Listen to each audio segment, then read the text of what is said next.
What black market did kids at your school run? These little game coupons that our teacher gave out for winning class quiz games.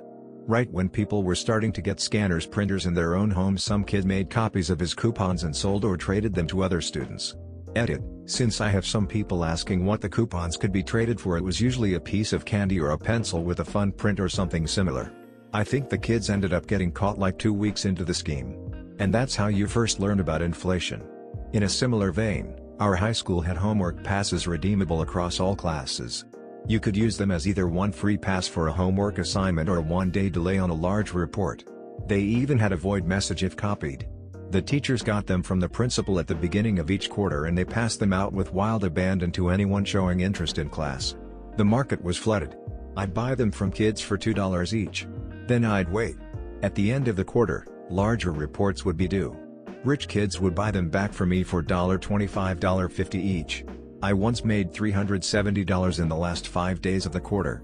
Whatever I earned, I'd typically only use a total of $15 to $20 to buy the next wave of homework passes.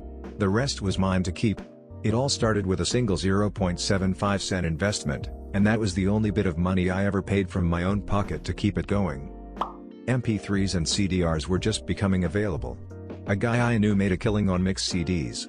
Every week he circulated forms to fill out, where you selected the songs you wanted on the CD. The newest hits were on the top, and changed weekly. The rest of his library filled the rest of the form, and there was a space for requests. He'd deliver your disc the following week. He seriously made bank for a couple years until everybody started getting their own songs from LimeWire or whatever. I don't know what he's doing now, 20 years later, but I don't doubt he's successful. This girl Danielle convinced my best friend and I, along with some other people, that she could forever change the taste of saliva in our mouth. So that our saliva would taste like watermelon, cotton candy, bubble gum, etc. forever. She made us wait a couple days so we could really think about what flavor we wanted in our mouth forever. For example, she would tell us, "Are you sure you always want everything you eat to have a hint of watermelon?" Anyways, after a couple days and we picked a flavor, she charged us money. I can't remember how much, but it was probably 50 cents or something. She made us chew on all this crazy stuff like paper clips, erasers, and other things. Obviously, our saliva never changed flavor and she stopped this. But I worked at Starbucks a couple years ago in my hometown and she came in and didn't even recognize me, and all I could think about was how that girl had me chewing on paper clips. Nintendo games. Some kid sold them off for like 10 or 15 bucks a pop. I don't know where he got them from. But he said he just told his dad what he wanted and his dad would get it for him. He'd ask for the same ones over and over and it didn't matter, he'd end up with 5 copies and he'd just sell 4 of them. Either the kid was the most spoiled brat in history, or his dad was straight up stealing them anyhow. Anyways, I could never get any. I had a Sega, but I remember that kid making a killing in grade 3. I had the principal's secretary's handwriting down and used to sell hall passes for $1 each. Made a killing. Edit: I don't really know how much I made, but it was in the realm of $5 a day. Sometimes I went dry because you needed the actual pass paper, but I finally figured out how to get into the supply closet, slide the student ID by the latch bolt. I only took a few pads at a time so they wouldn't get suspicious. Edit 2, I could also forge my mother's signature. Did it so well that when I brought in a note from her that she scribbled on the dash, they called her to confirm. Cuban sandwiches straight out of duffel bag before school. They were bomb, cheap, and way better than the lunch in the cafeteria. Apple laptops in middle school, some had iTunes, some didn't, and the kids wanted it, so I apparently was the only one who knew how to transfer the installer with my USB. I put it on everyone's laptop for gifts, favors, etc. in return. Got caught by the sub that day. I told her it was my flash drive, I could do what I wanted with it. And that's how I got my second detention of my life.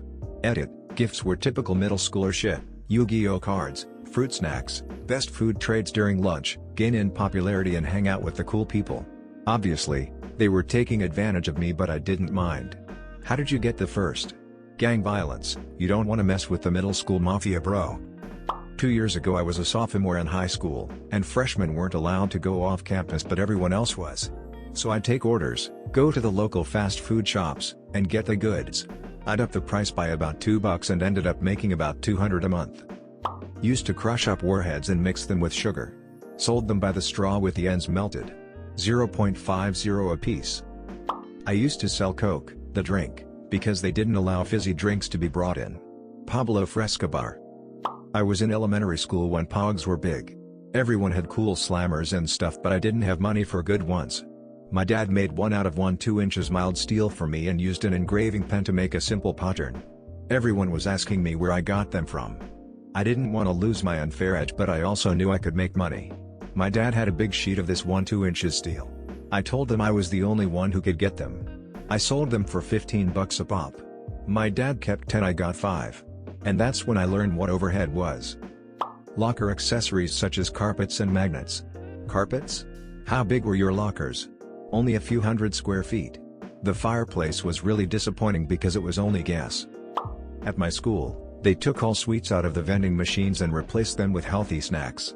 In the local town, there was a sweet shop where you could buy a kilo of mixed sweets for £5. So every week I would go there and buy 1 pound of small paper bags and spend the Sunday night before school repackaging them all ready for the week ahead. Come Monday I would go into school and load my bag up every day, selling the bags for 50p. I lived in an area with a lot of retiree-age people, a lot of which ended up raising their grandchildren. It really isn't a good area.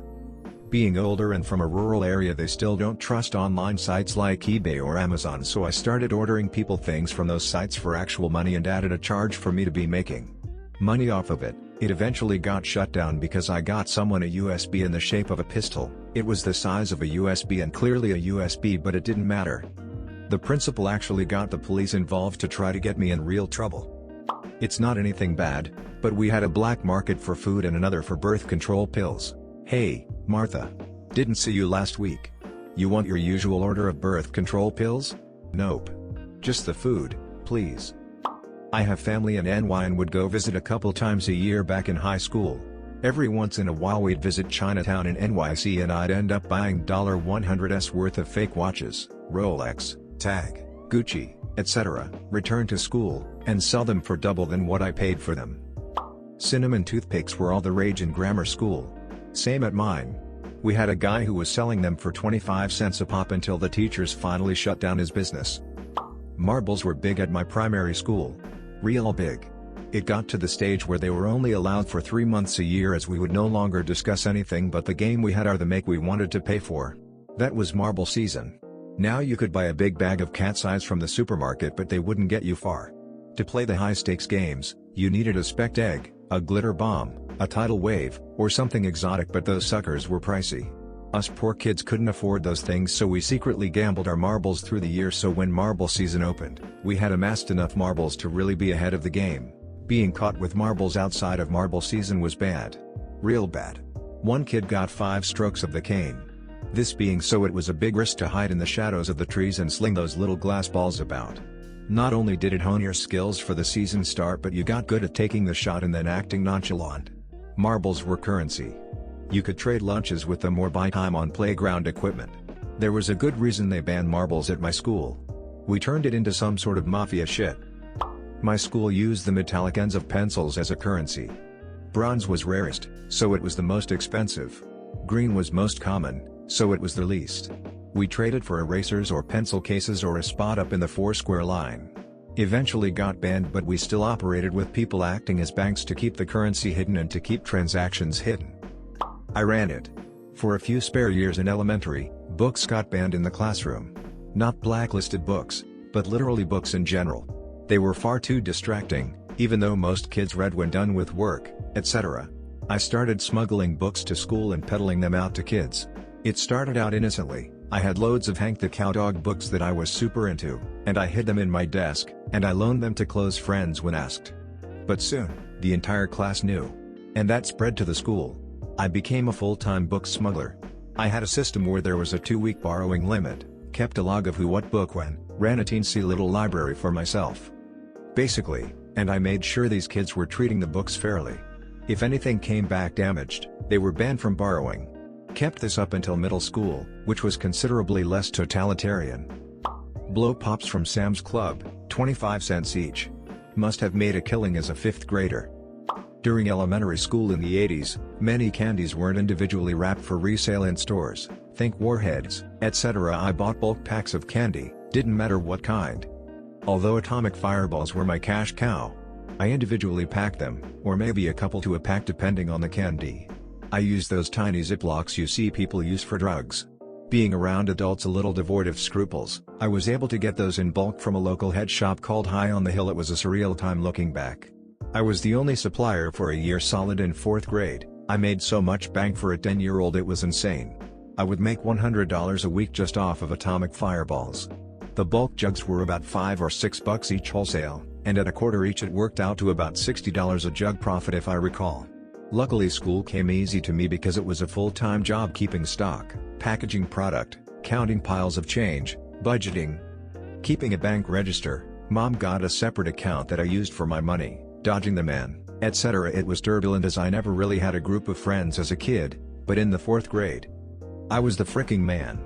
Going from having no real good friends and having my time divided by either being picked on or ignored, to becoming the belle of the ball was surreal. Even at that time, I was able to realize what was going on. Their smiles were all fake. Their interest was not in me, but rather what was in my bag any given day. Girls were not saying hello because they were being polite, or even the least bit interested in talking to me. They were just waiting their turn for their fix. That denim bag got more attention than I ever dreamed of. I was just along for the ride. I had laid the groundwork and provided the blueprint. When the 5th grade started there was competition, but they were weak. They would always sell out, or only buy enough to make a few bucks here and there, largely selling lollipops or pre-packed stuff, Hershey's Kisses, Bit of Honey or Tootsie Rolls. Whatever they could grab at the store before school. It was amateur hour. They had made a mockery of something I took seriously as a 10-11-year-old can take something. I closed up shop pretty quickly after the school year began. The fast life and fast money was over. The excitement wasn't there, the smiles weren't as big. Kids came to me as a last resort. They bought the popular kids completely out before looking my way. It was like flipping a switch. My first day without the bag I had a few kids ask if I was holding, but once word got around that I was out of the game everything went back to normal. No friends, no conversation, no one to sit with at lunch or on the bus. No one interested, fake or otherwise. It's the first time I had ever really witnessed the dynamic of being disingenuous. I had always been authentic, and after it was all over, I was happy to stay that way. I've never really recounted this time into words. As it turns out, I learned a lot of life lessons in the 4th grade. What a ride. If you'd swap the candy with Coke and add some gang violence it'd be a good movie. I don't know if this counts, but me and my brother would take money to beat all the challenges in GoldenEye 007 for N64, so people got all the cheats. The invincibility challenge was the toughest. In my primary school, we had some disabled kids and they had these special crayons that wrote really well, so some kids would steal them and trade them for Pokemon cards and random toys. Some kids made a habit of stealing chalk when the teachers weren't looking. After a while they started selling it, charging more for longer and fresher sticks. It ended when someone eventually snitched on a buyer, which started a cascade of counter-snitching. Many pockets were emptied, some with chalk, but most of the dealers had hidden their chalk and got away with it. I know people at my school sold weed and pills and got busted. Like 20 people got expelled. They took out the pop machines in high school. So I started selling pop out of my backpack for $1 a can. Can't imagine the back pain wearing that around all day. Must have been so depressing. I was a Pokemon card smuggler. In 6th grade, my friend's dad overheard my friend and I talking about how much our Pokemon cards were worth. He was shocked to learn some were worth $10 to $20 a piece. He made the comment, "Shame they won't be worth that much when you go to sell them." That comment stuck with me and a few days later I started selling my cards at school. I made a list of everything I had with prices next to them. I'd pass the list around during class and kids would meet up with me between classes to buy what they wanted. I was making crazy amounts of money for a middle schooler, and before long parents were complaining that their kids were skipping lunch because they were spending their lunch money on Pokemon cards. So the school banned them. But I still had a good bit of inventory to move. I did all kinds of things to avoid getting caught. I hid cards in a box of crayons, I put a few sheets of sleeves in the middle of a binder full of legit notes, I even hollowed out an old textbook to hide all my cards. Despite getting searched 3 to 5 times over the next few weeks, my cards were never found and I was able to sell all of them before Christmas break. I ended up making close to $800 and was able to buy my entire immediate and extended family Christmas gifts with my own money for the first time.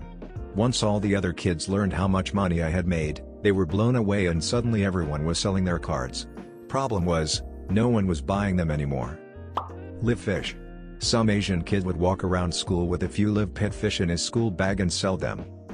Warheads. Remember those? The blue ones were the most popular. I love them, but my favorite was watermelon, which most people hated, so that worked out for me. Most people would trade for flavors they wanted, but some people would buy packs just to sell them for $1 each. Slap bracelets. Small southern town with just a Walmart and 1 or 2 small clothing stores that carried them. Anyone who went out of town to do clothes shopping or because their parents worked there would come back with bracelets we couldn't get here, so a little black market popped up.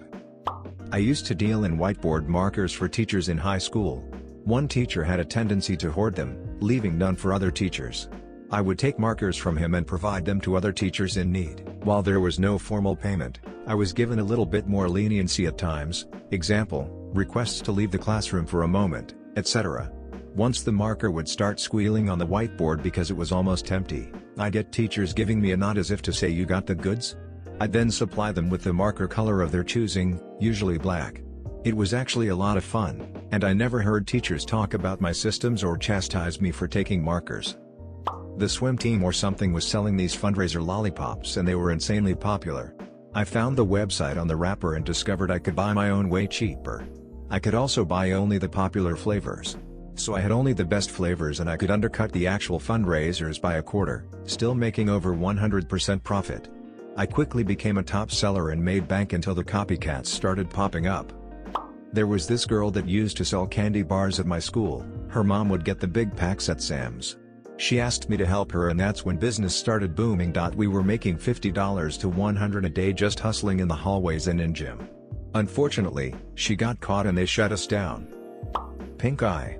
$5. In middle school, you could come to school with pink eye and make a lot of money off of kids who wanted to miss a test.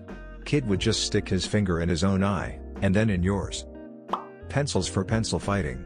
The way it worked is one person would hold their pencil out grabbing both ends and then the other person would see if they could break the pencil with theirs by holding one end and then pulling the other end back, snapping it down on the other pencil.